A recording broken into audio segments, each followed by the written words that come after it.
Praise the Lord.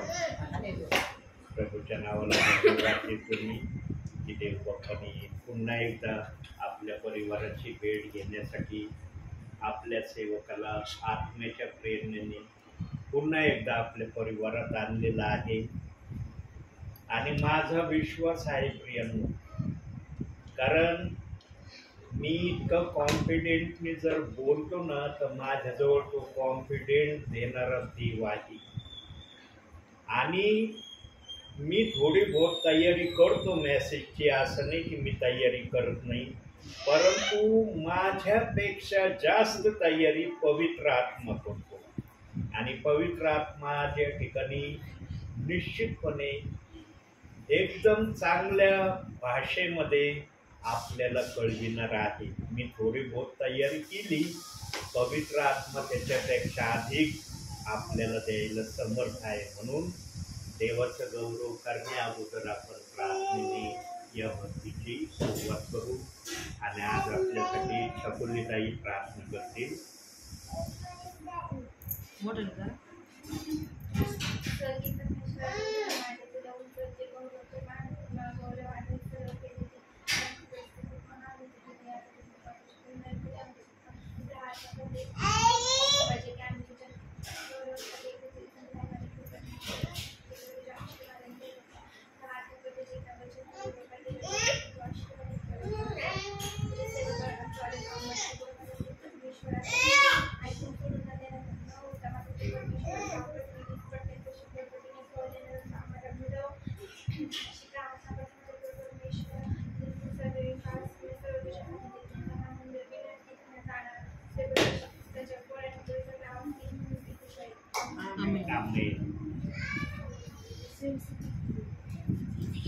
प्रियांनो,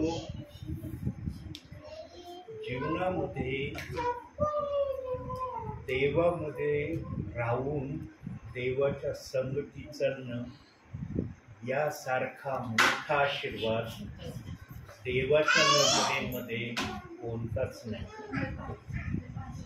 जो देवामध्ये राहतो, देवाच्या योजना समजतो, देवाच्या योजना समजल्यावर त्या योजनेप्रमाणे करण्याची मनाची तयारी करतो, तो विश्वासणारा, ती विश्वासणारी बहीण त्यांनी खात्रीपूर्वक समजून घ्यायचं की माझं स्वर्गामध्ये जाणं निश्चित आहे.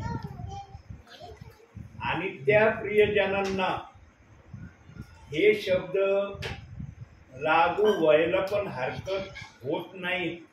वचनाप्रमाणे आचरण करणारे असा. प्रियांनो, वचनाप्रमाणे आम्ही आचरण करणारे प्रयत्नामध्ये आम्ही स्वतःला प्रभू समोर सादर करू. आम्ही पूर्ण नाही, देव बाप्पाला माहित आहे हे पूर्ण नाही, परंतु पूर्ण होण्याचा आम्हाला प्रयत्न करण्याची देव बाप्पाने संधी दिली.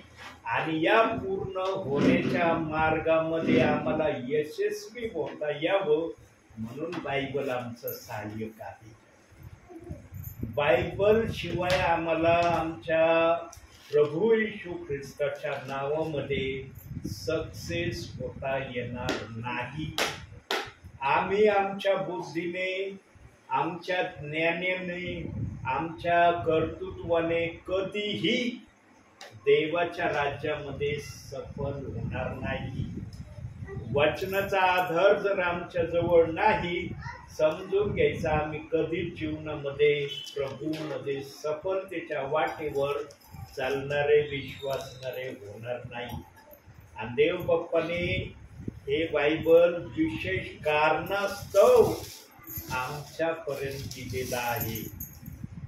प्रियांनो, जो बायबलला आपल्या जीवनामध्ये अग्रस्थानी ठेवितो ना, त्याचा प्रवास प्रभूमध्ये यशस्वी झाल्याशिवाय राहणार नाही. पण ज्यांच्या प्रवासामध्ये बायबल अग्रस्थानी नाही, ते इतके सफल होतील हे सांगता येणार नाही. कारण देवाची सर्वात मोठी इच्छा आहे माझ्या विश्वासणाऱ्याने बायबल वाचावं, वाचलेल्या गोष्टीप्रमाणे करावं आणि केलेल्या गोष्टीप्रमाणे इतरांना त्या गोष्टी कृतीने प्रगट करून दाखवाव्या, या अनुषंगाने हे बायबल आमच्या जवळ आहे. बायबल देण्याचा विशेष आणि विशेष हेतू आणि उद्देश देवबापाने घेतलेला आहे. प्रियांनो, ज्या गोष्टीवर आज देवबाप प्रकाश टाकणार आहे, बोलणार आहे, ती गोष्ट पण या सांगितलेल्या गोष्टीलाच अनुसंधान आहे. पण एवढ्या गोष्टीचा अर्थ देवबापाने एका वचनात ठेवला आहे. कोणत्या वचनात ठेवलाय काढूया आपण. स्तोत्रसंहिता 119, 170.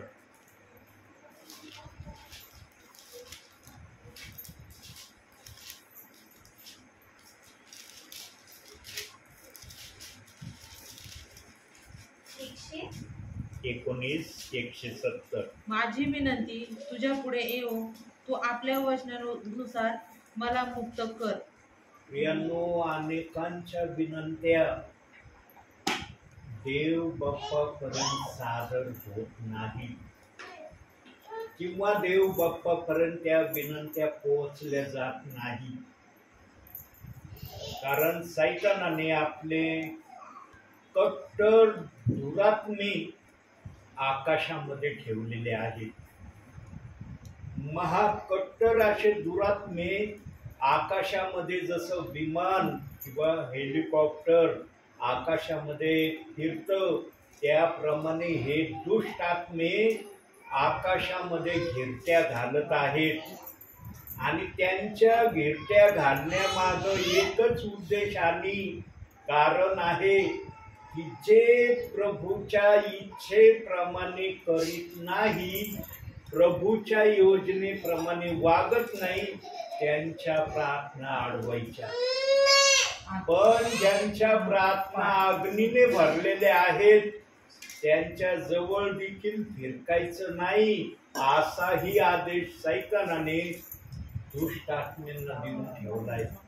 म्हणून प्रियांनो, आम्ही वचनात जर असलं ना, तर जसं वचन वाचलं, माझी विनंती तुझ पुढे येऊ, निश्चितपणे आमची विनंती धूपासारखी प्रभू समोर जाणार. आणि ज्याची विनंती धूपासारखी प्रभू जवळ गेली ना प्रियांनो, कधी कधी त्या विनंतीचं ताबडतोब उत्तर मिळतं, कधी कधी त्या विनंतीचं उत्तर आम्हाला थोड्या दिवसांनी, महिन्यांनी किंवा वर्षांनी आम्हाला त्या विनंतीचं उत्तर मिळाल्याशिवाय राहत नाही. पण विनंती ती आमची असली पाहिजे देव बाप्पाकड, जी विनंती देव बाप मान्य करतो. आमची प्रार्थना चैनीसाठी नसली पाहिजे. चैनीसाठी जर आमची प्रार्थना असेल, ती प्रार्थना कधीही धूपासारखी प्रभूच्या चरणासमोर येणार नाही. मग हे दुष्ट आत्मे त्या प्रार्थनेला अडवितात आणि आम्हाला वाटतं आम्ही प्रार्थना केली, देवबाप उत्तर देईल. चैनीसाठी प्रार्थना करणाऱ्याने कधीही मग अशी आशा मनामध्ये ठेवू नये की मला याचं उत्तर मिळणार आहे. जी प्रार्थना देवबाप मान्य करतो, ज्याच्यामध्ये देवाचा मान्यता आहे, आशीर्वाद आहे, ती प्रार्थनेचं उत्तर तुम्हाला हमखास मिळणार. ज्या दिवशी तुम्ही मागून मागून निराश होणार,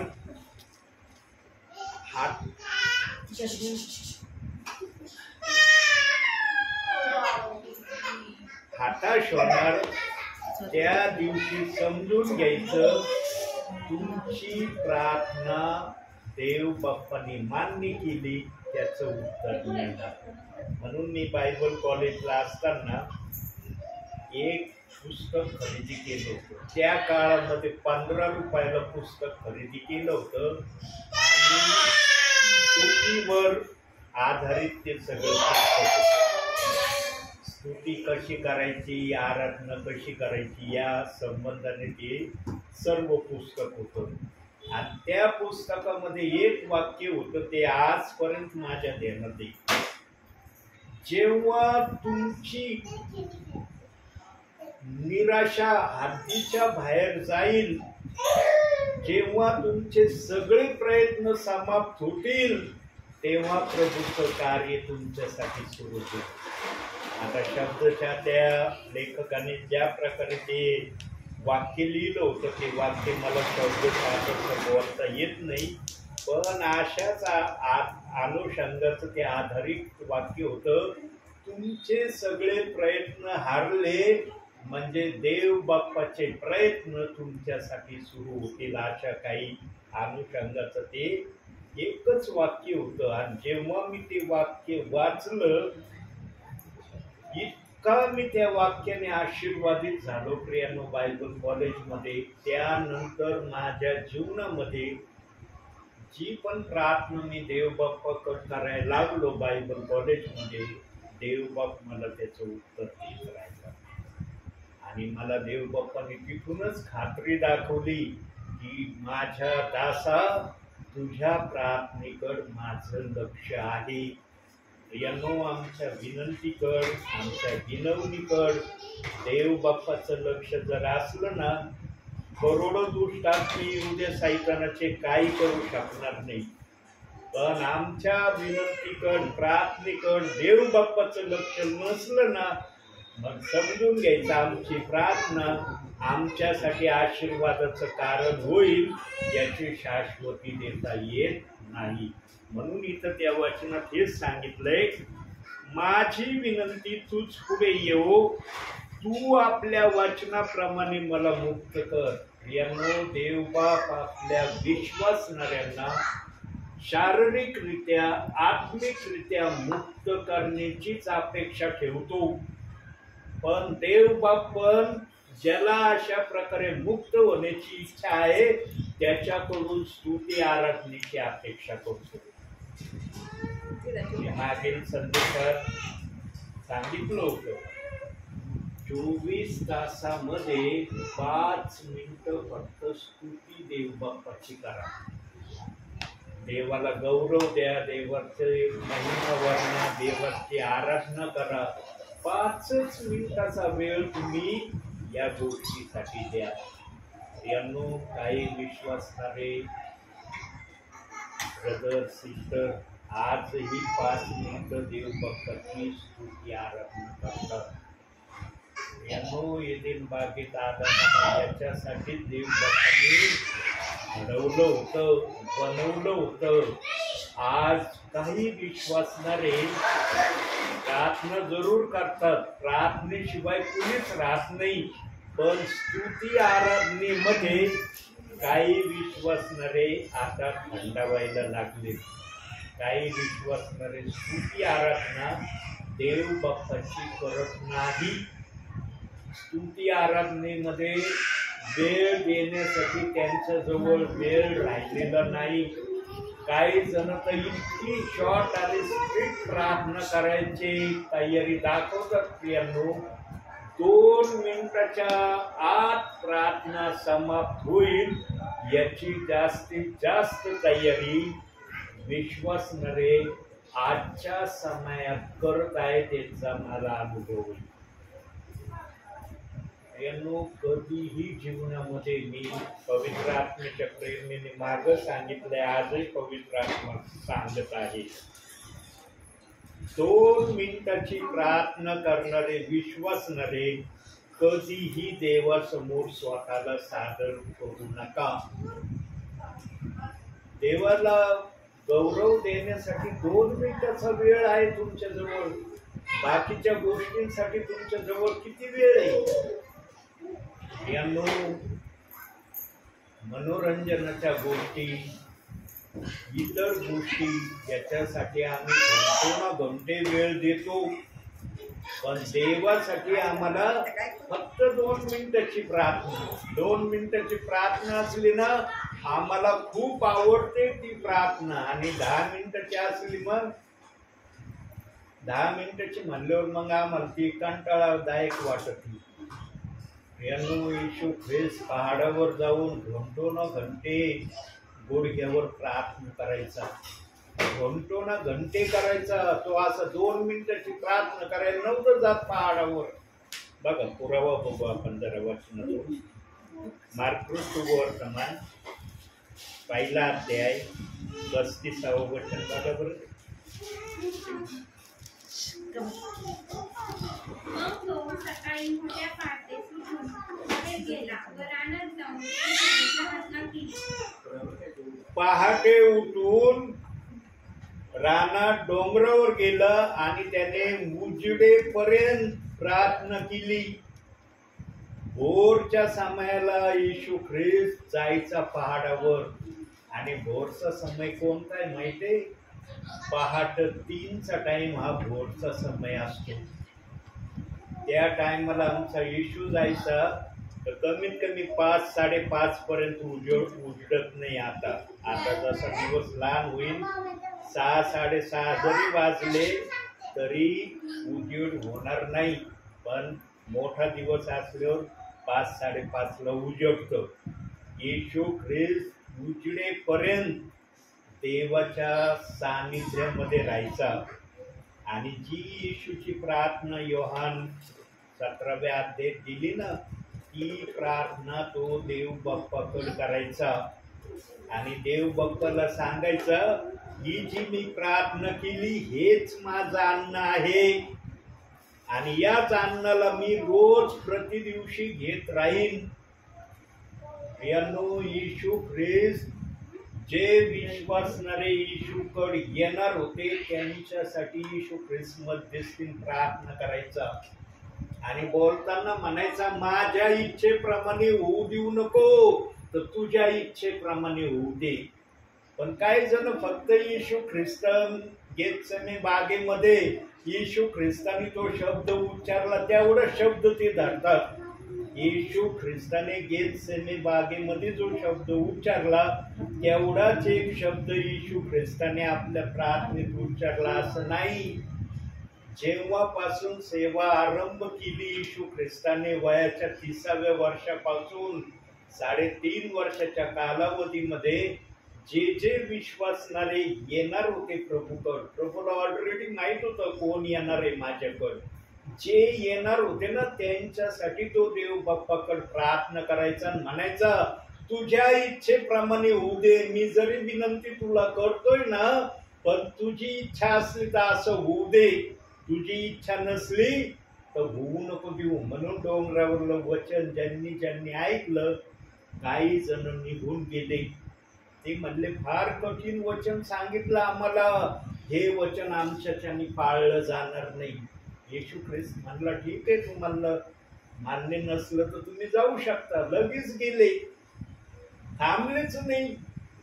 जेवढे आले होते खाल्लं प्रभूंनी जे आशीर्वाद दिला, 5 भाकरी आणि 2 मासे याच्यावर आशीर्वाद देऊन जेवले पोटभर आणि निघून गेले. 12 जणच थांबले त्या ठिकाणी. त्या 12 जणांना देव बाप्पाने आशीर्वाद दिला. तेच 12 येशूचे शिष्य राहिले. येशू हयात होता तोपर्यंत, येशूचं स्वर्गारोहण होईपर्यंत तेच 12 शिष्य टिकून राहिले. यांनो प्रभूच्या राज्यामध्ये जर टिकायचं असलं ना तर आम्हाला प्रार्थनेमध्ये राहणं गरजेचं आहे. आणि प्रार्थनेमध्ये राहून पण आम्हाला याची खात्री गॅरंटी मिळाली पाहिजे की देव माझी प्रार्थना ऐकतो. जर तुमची प्रार्थना देव बाप ऐकत नाही तर तुम्ही कोणाला प्रार्थना करता? देवाने कधी तुमच्या प्रार्थनेकडे डोळे झाक केले नाही पाहिजे. म्हणून मत्तेच्या 6व्या अध्यायात सांगितलंय, तुम्ही व्यर्थ बडबड करू नका.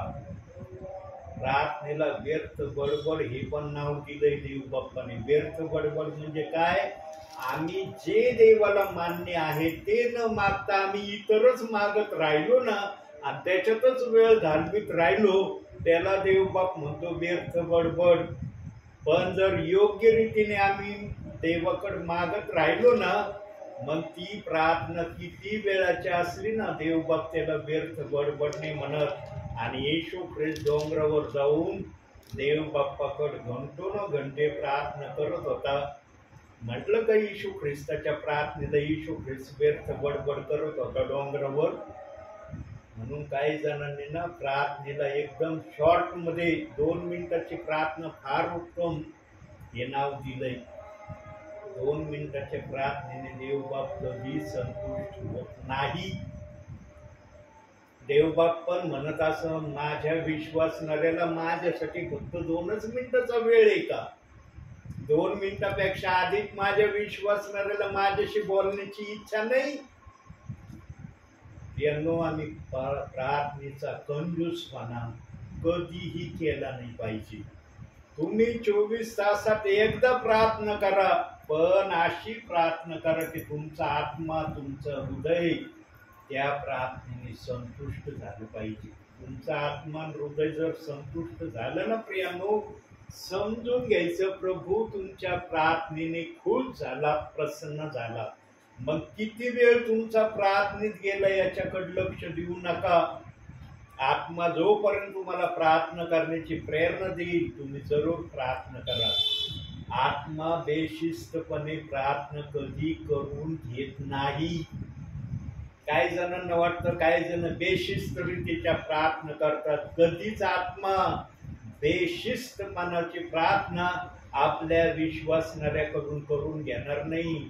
आमचा प्रभूचा आत्मा शिस्तीचा आत्मा आहे आणि तो शिस्तीचा आत्मा आम्हाला चांगलंच मार्गदर्शन करतो. तो आत्मा आम्हाला वाईट मार्गदर्शन करत नाही.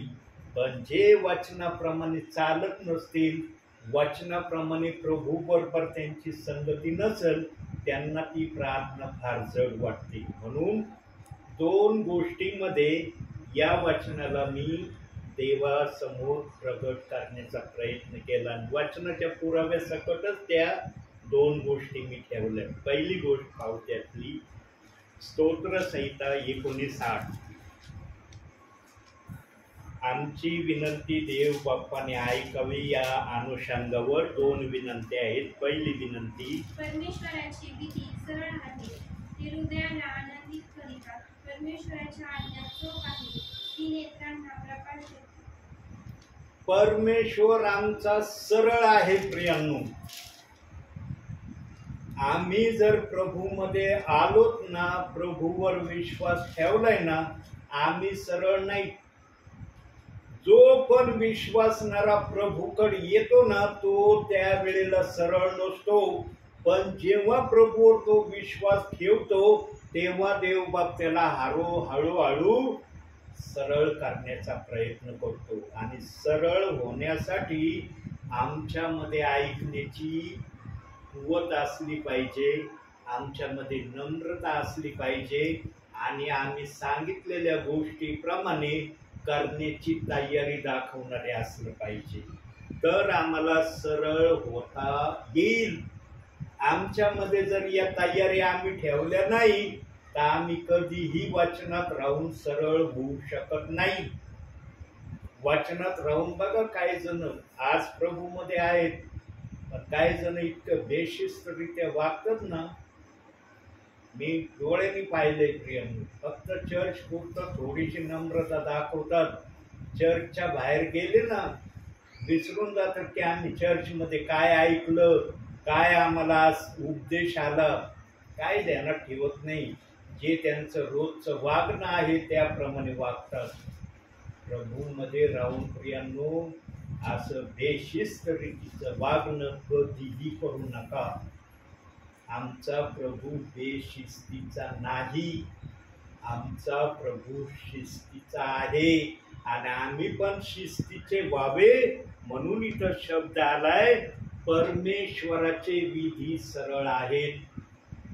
परमेश्वर सर्वांना सरळ करण्याची इच्छा ठेवतो, पण जबरदस्तीने आमचा प्रभू कोणालाही सरळ करीत नाही.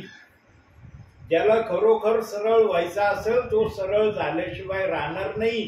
ज्याची इच्छा नसेल ना सरळ होण्याची, प्रभू म्हणतो वाग, तुला जसं वागायचं तसं. पण एक गोष्ट लक्षात ठेव. काय गोष्ट? वचनातून बघू ती गोष्ट आपण. उपदेशकाचं पुस्तक 11वा अध्याय नववं वचन ही गोष्ट आहे त्या बेशिस्त वागणाऱ्यासाठी. स्तोत्र संहितेनंतर नीतिसूत्रे उपदेशक उपदेशक 11वा अध्याय 9वं वचन. हे तरुणा, आपल्या तारुण्यात आनंद कर. तुझ्या तारुण्याच्या दिवसात तुझे हृदय तुला उल्हास देईल. तू मनात वाटेल त्या मार्गाने व नजरेस येईल तसा थांब. पण या सर्वांबद्दल देव तुझा झाडा घेईल हे तुझ्या लक्षात असू दे. हे देवबाप त्याला सांगतो, हे तरुणा, आपल्या तारुण्यात आनंद कर. मनाला वाटत तसं वाग, नजरेशीन तसं कर. पण एक गोष्ट ध्यानात ठेव, जे तू करशील ना त्याचा मी हिशोब घेईन. यांनो, आपलं तरुण पण ना देवाच्या वचनामध्ये घालवण्याची तयारी जो ठेवील ना त्याला देवबाप हमखास आशीर्वाद देईल. आणि त्याचा साक्षीदार मी स्वतः आहे. मी स्वतः साक्षीदार आहे. मी माझं तरुण पण बायबल वाचण्यामध्ये घालवलं. देव बाप्पांनी मला सेवक बनवलं. मी कधी माझ्या भावी जीवनामध्ये इथलंच नव्हतं की मी सेवक होईल म्हणून. मी म्हटलं, मी देवाची इतकी निंदा केलेली या नावात येण्या अगोदर, देव काय मला सेवक करणार आहे म्हणशील. माझ्या नावात येण्या अगोदर माझ्या विश्वासणाऱ्या लोकांना किती तू त्रास दिलास, काय काय शब्दांनी त्यांना दुखवलं. तुला मी सेवक करू काय? मी कधीच सेवक होईन ही अपेक्षा माझ्या जीवनात मी ठेवली नव्हती. पण देव बाप्पाने माझं वर्तन पाहून, अरे याने आपली अख्खी जवानी बायबल वाचण्यामध्ये घालवली.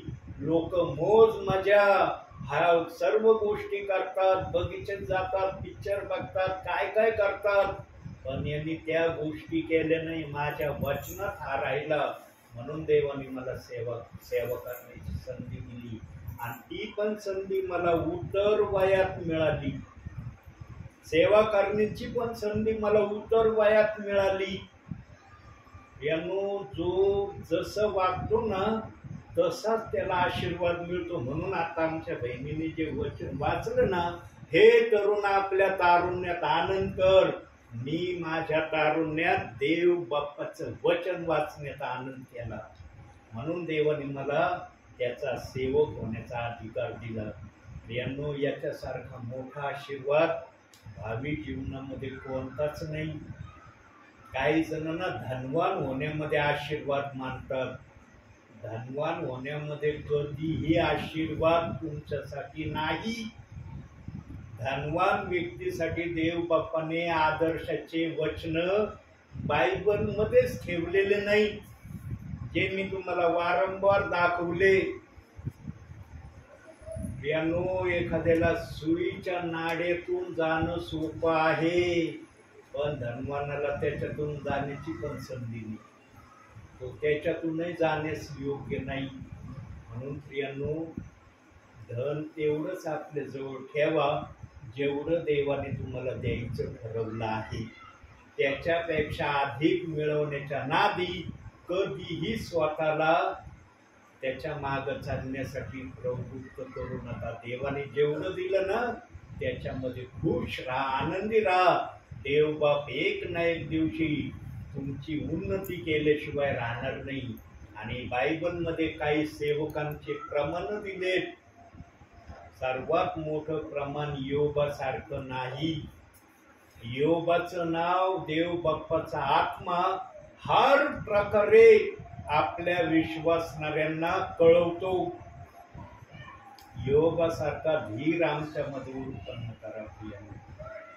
जर योबासारखा धीर आमच्यामध्ये नाही ना, आम्ही देवामध्ये चालू शकत नाही. म्हणून आणखी एक वचन कर जाऊ. गलतीकराचं पत्र 2 गोष्ट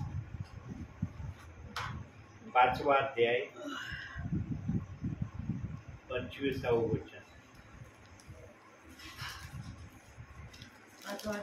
25वं वचन.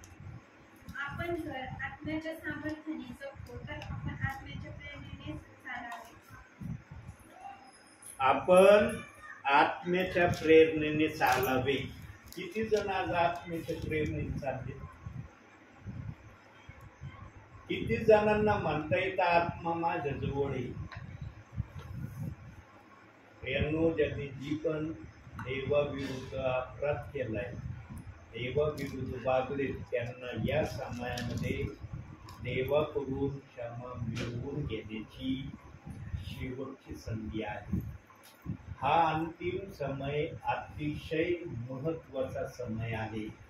या समयामध्ये आम्हाला सगळ्या गोष्टीचा बेरीज वजाबाकी मायनस करण्याचा समय आहे आणि प्लस करण्याचाही समय आहे. पण वचन जर असलं तर हे शक्य आहे, वचन नसलं तर मग हे शक्य नाही. म्हणून काय म्हणतं वचन? आपण आत्मेच्या प्रेरणेने वागणूक करावी. आत्मेच्या प्रेरणेने वागणूक करण्यासाठी ज्या माग 3 गोष्टी सांगितल्या, त्याच 3 गोष्टी आत्मेच्या वागणुकीला लागू आहेत.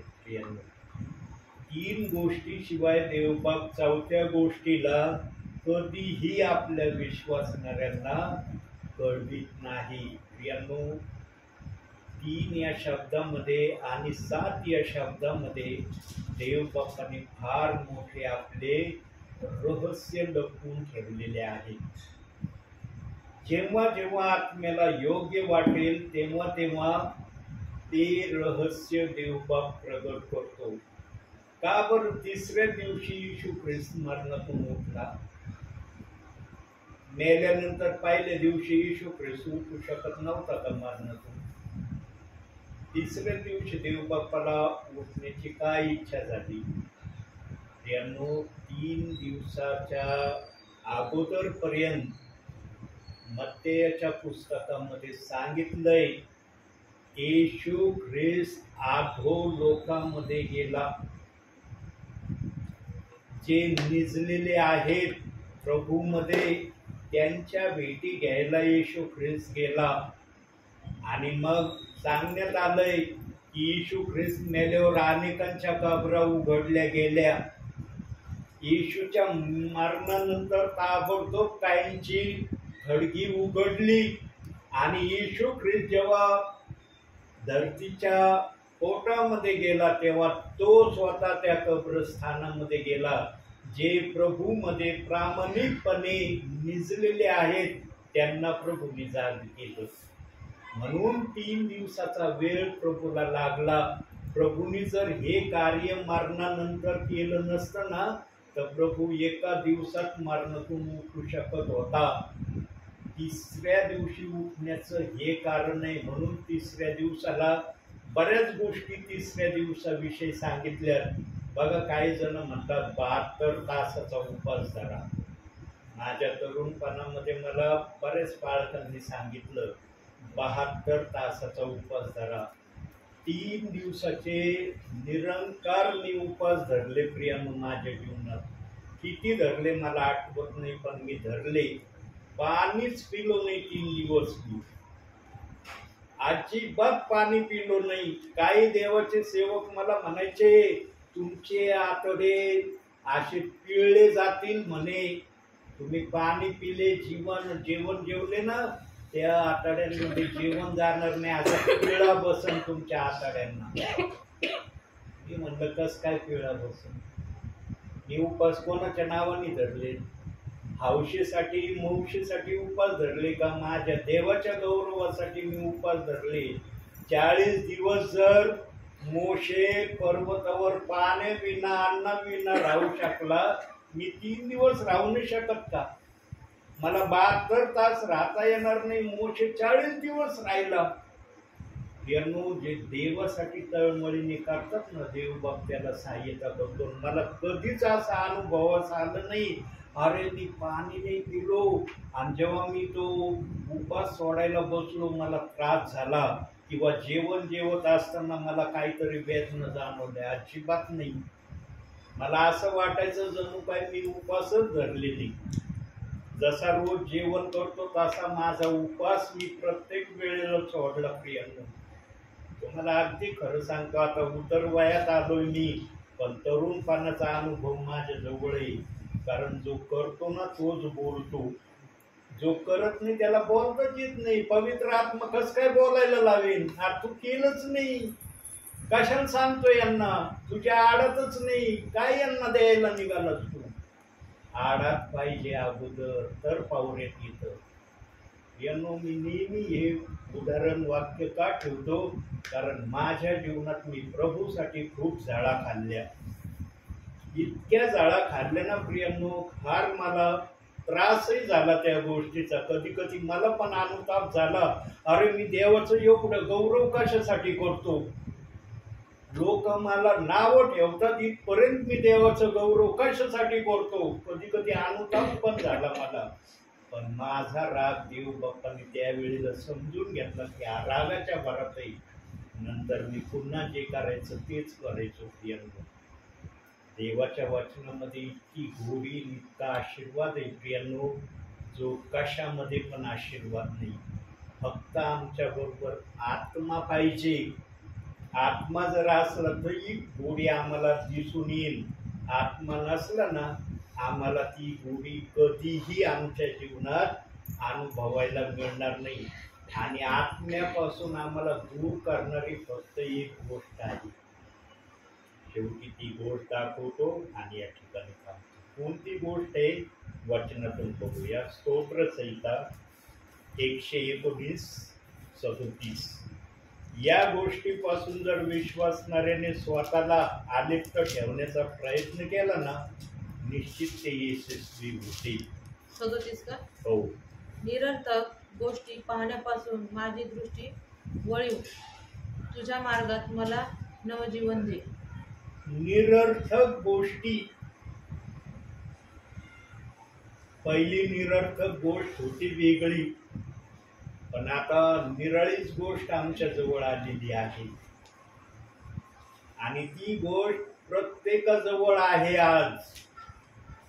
नाही म्हणता येत नाही त्या गोष्टीला. प्रत्येकाजवळ नसली ना, तर ती गोष्ट मिळवण्यासाठी खटपट केली जाते. कोणती गोष्ट? मोबाईल.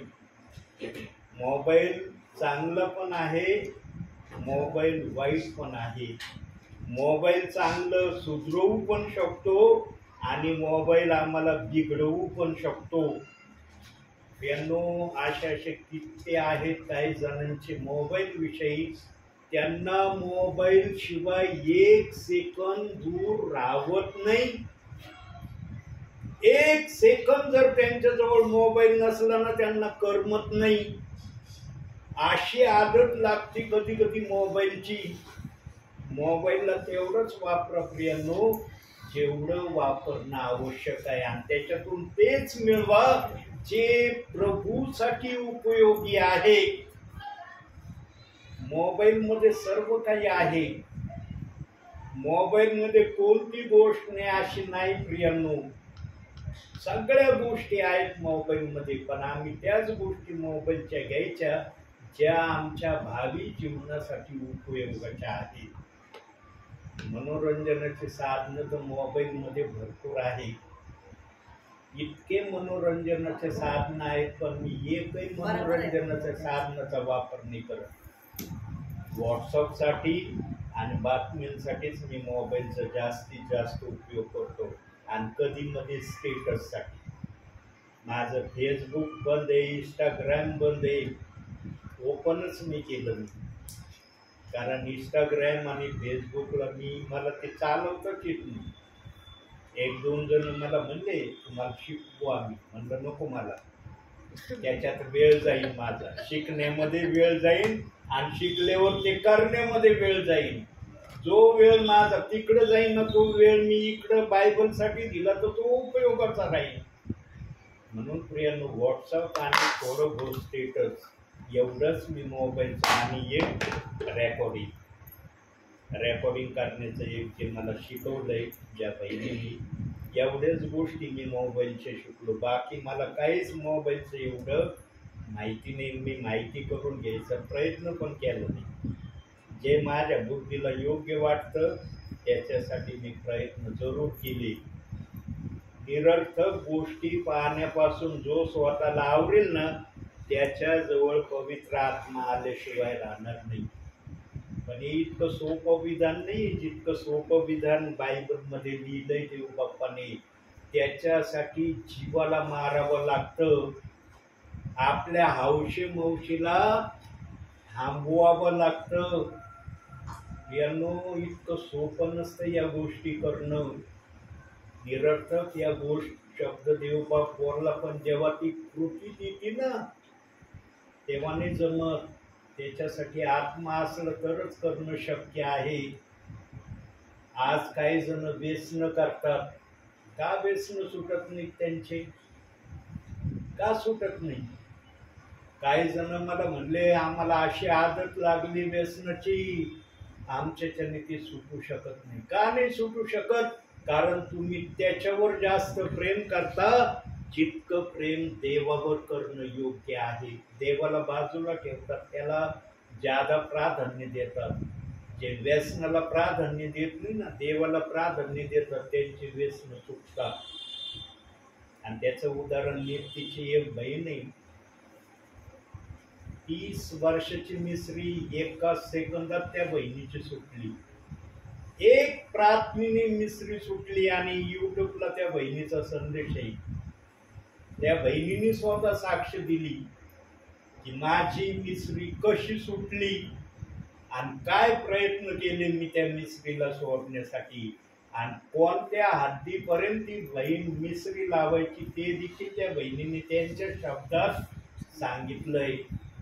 आणि त्यांनी सांगितलं, या पास्टरांच्या संदेशामुळं, या पास्टरांनी व्यसनाविषयी मला संदेश सांगितला, तो संदेश मला खूप आवडला आणि मी ठराव केला की आता मी माझं व्यसन सोडून देणार. आणि जेव्हा मनुष्य ठरवतो ना प्रियांनो की मला व्यसन सोडायचंय, तेव्हा व्यसन सुटणं अवघड नसतं. तुमच्या मनाची तयारी असली पाहिजे. बोलणारा बोलून जातो, पण तुमच्या मनाला जर ते शब्द योग्य वाटले तर मी तुमचं कुठलं व्यसन असू द्या, ते पळूनच जाणार तुमच्यापासून.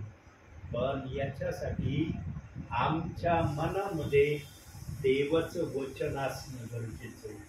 आणि त्या बहिणीकडे मी फार दिवस जात नव्हतो प्रार्थनेला. अगदी थोड्या महिन्यामध्ये त्या बहिणीची मिसरी सुटली. आणि असंच विश्वासणाऱ्यांनी मला त्या व्यक्तीच्या बहिणीचं नाव सांगितलं. मला विश्वासणाऱ्यांनीच विश्वासणाऱ्यांकडं जास्त करून प्रार्थनेला पाठवलेलं आहे. आणि मी आत्म्याने खरेपणाने जिथं प्रार्थना स्टार्ट केली ना, तिथं आजही प्रार्थनेला जातो. पण जे परिवार प्रार्थनेमध्ये दिरंगाई करायला दिसायला लागले प्रभूला, तिथं प्रभू जायला मला वर्ज्य पण करायला लागला. काही परिवार या कारणामुळे माझे सुटले प्रियांनो. जिथं माझा प्रभू नाही तिथं मी कधीच दिसणार नाही तुला. आणि श्रीमंतापेक्षा गरीबाकडे मला जाणं फार आवडतं. कारण श्रीमंत ज्या प्रकारे वचन ऐकतो ना, त्या प्रकारे गरीब ऐकत नाही. गरीब ध्यान देऊन ऐकणार. श्रीमंत उगाच ऐकायचं म्हणून ऐकतो. आणि श्रीमंत व्यक्ती कधी करण्याची तयारी दाखवत नाही, पण गरीब व्यक्तीला करण्याची तयारी दाखवतो. म्हणून मला गरीबाकडे सेवा करायला जास्त जायला आवडतं. भेंड्याच्या घरात मी संस्थेला असताना प्रार्थनेला गेलो. भेंड्याचं घर वाकून जावं लागायचं, त्या घरात मी गेलो. आणि ते विश्वासणारे म्हणले, ब्रदर आमच्याकडून तुम्ही प्रार्थनेला येत नाही, तुम्ही आलात. म्हणलं देव बघत नाही तुमचं घर कसं आहे, देव बाप हे घर बघतो. या घरात किती जागा आहे, हे घर किती मोठं आहे, या घराला नाही बघत. ही बेटा मातेचं घर नाही बघत प्रभू, हृदयाचं घर बघतो. आणि जिथं हृदयाचं घर चांगलं आहे ना, तिथंच प्रभू येतो. आणि तिथं जायला मी लाजत नाही. संस्थेमध्ये असताना अशा आदिवासी भागामध्ये जायचो, भेंड्याचे घर असायचे त्यांची मातीची, तिथं मी प्रार्थना केल्या. यांनो कुठं कुठं देवबाप्पाने संस्थेत माझा उपयोग केला. आणि संस्थेने मला कधीही एका गावामध्ये 2 वर्ष 3 वर्ष राहू नाही दिलं. लगेच माझ्या ट्रान्सफर, या गावातून त्या गावातून, त्या गावातून त्या गावात. पण मी पण संस्थेत असताना असं केलं कोणत्याही गावाला बदली झाली ना, ज्या गावामध्ये माझं वचन देव बाप्पांनी जास्त चालू दिलं तिथं मी प्रार्थनेला जायचो. आणि शेवगावला मी 3 वर्ष गेलो. बदली पैठणला झाली पण शेवगावला मी जास्त सेवेला जायचो. माझे रिपोर्ट शेवगावचे मी जास्त द्यायचो. तिथं मला जास्त सुवार्तेला प्रभू संधी देतो. पैठणला पण मी सेवा केली, पण पैठणमध्ये एवढी सेवा नाही केली, कारण पैठणमध्ये दुसऱ्या संस्थेचे बाळक लोक जास्त असायचे. ते मला विरोध करायचे, तुम्ही होली स्पिरिटवालेची सेवा इथं आम्ही चढू नाही देणार. त्या काळामध्ये पैठणमध्ये वेगवेगळ्या संस्था असायच्या. त्या संस्थेचे पास्टर लोकांना माझी प्रार्थना मान्य होत नसायची. वेगळ्या गावात जाऊन मी सेवा करायचो. प्रियाला काय तुम्हाला सांगतो, कारण जिथं आत्म्याला मोकळीकता मिळते तिथंच आत्मा कार्य करायला जातो. म्हणून आत्मा तुमच्या बरोबर आहे तर तुम्ही प्रभूमध्ये व्यवस्थित चालणार, अन्यथा तुम्हाला प्रभूमध्ये चालणं तेवढं योग्य होणार नाही जेवढं योग्य होण्याची तुम्ही अपेक्षा करता. म्हणून शेवटी एक वाक्य बोलतो आणि थांबतो आणि एक प्रश्न विचारणार आहे. बघू आता त्या प्रश्नाचं उत्तर किंवा त्या प्रश्नाला किती जण काय रिस्पॉन्स देतात. प्रियांनो, ख्रिस्तामध्ये तुम्ही आहात आहे ना, मानता ना तुम्ही ख्रिस्तामध्ये आहात. ख्रिस्तामध्ये आलात, काही प्रभूजवळ टार्गेट ठेवलंय का, काही विषय ठेवलाय का? नुसते आलोत आम्ही प्रभूमध्ये, काही विषय विजन काही आहे का नाही? आहे ना. काय विजन? शारीरिक पण सांगा, आत्मिकही सांगा. बिना विजन शिवाय कसं काय करू शकतो? हं? बिना विजन शिवाय कसं काय नुसतं देव देव करू शकतो? सांगा ना, कोणतं विजन, विषय सांगा. विश्वास ठेवला मान्य, पण काय विषय देव बाप्पाकडे ठेवले असतील ना. मला आत्मिक हे दे, शारीरिक हे दे, काही ना काही. तर जरी मनुष्याला उघड नाही सांगितलं पण देव बाप्पाला तर सांगत असतात ना. हा, तुझी सेवा करण्यासाठी मला चांगलं नाही का शक्ती सामर्थ्य दे, जेणेकरून मी तुझी सेवा आणखी चांगली करू. मोनाताईंचं विजन त्यांनी शॉर्टमध्ये सांगितलं. त्यांना विजन जर नसलं तर विजन बनवा, ठराव ठेवा. प्रभू, मी तुझ्या राज्यात आलो. सर्वात मोठं विजन काय माहिती का? सर्वात मोठं विजन सांगतो आणि इथं थांबतो. स्वर्गात जाणं जर तुमचं विजन असलं ना तर तुमचा विश्वास देव बाप्पावर योग्य रीतीचा आहे. जर तुमचं स्वर्गात जाण्यापर्यंतचा विजन नाही, तुम्ही प्रभूमध्ये कोणत्या उद्देशाने आलात? आज जो तो स्वर्गात जाण्याची अपेक्षा करतोय ना. मोनाताईंनी सांगितलं, काही वाईट नाही सांगितलं, कारण त्या मार्गाने चाललं तरच स्वर्गात जाणं. पण स्वर्गाची अपेक्षा आपल्या जीवनात ठेवा. जर ही अपेक्षा आहे तर तुमचं प्रभूमध्ये येणं यशस्वी आहे, प्रभूमध्ये राहणं यशस्वी आहे आणि प्रभूला आवडणाऱ्या गोष्टी करण्यामध्ये पण आनंद आहे. या गोष्टी नाही, तुम्ही कुठं आहात आणि प्रभू तुमच्याजवळ कुठपर्यंत आलाय याचं परीक्षण स्वतःच करा. आणि जेव्हा दिसल ना तुम्हाला, अरे प्रभू माझ्या बरोबर इतका नाही, तेव्हा बायबल शिवाय दुसरा पर्याय प्रभूला आपल्या जवळ आणण्याचा कोणताच नाही हे समजून घ्या. म्हणून आजच्या या छोट्याशा विचारातून, संदेशातून देवबाप तुम्हाला आणि मला भरपूर आणि भरपूर आशीर्वाद देऊ. आमेन.